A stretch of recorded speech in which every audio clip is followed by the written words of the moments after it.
D'abord, il est très probable que, comme tous les prédateurs actuels, le tyrannosaure était à l'occasion charognard.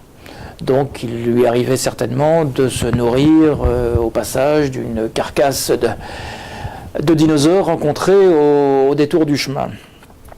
Après, la question que certains ont posée pendant des années, c'était mais était-il chasseur ou était-il uniquement prédateur, charognard? Était-il uniquement charognard ou était-il à la fois chasseur et charognard?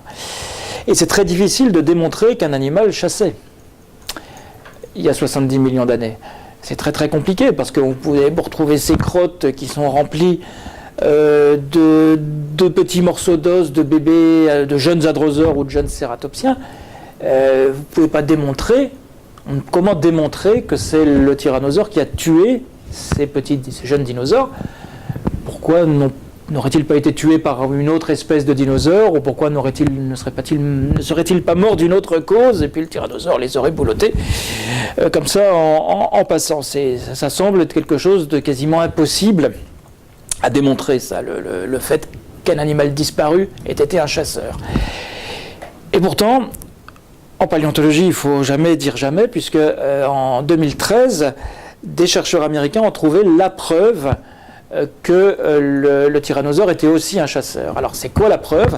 En fait, c'est un morceau de dent de tyrannosaure qu'on a retrouvé fiché dans une vertèbre d'hadrosaure, un dinosaure herbivore, et surtout entouré d'une espèce d'excroissance osseuse qui englobait la pointe de la dent. Alors ça veut dire quoi? Ça veut dire qu'un tyrannosaure a mordu la queue d'un hadrosaure, mais que cet hadrosaure était encore vivant, puisqu'il a pu s'enfuir et que la plaie s'est refermée, la plaie s'est cicatrisée et qu'il a pu continuer à vivre sa vie. Donc c'est quand même une découverte assez exceptionnelle, mais ça montre définitivement que oui, le tyrannosaure était aussi un chasseur. Il pouvait certainement aussi être charognard, mais il était certainement un chasseur aussi.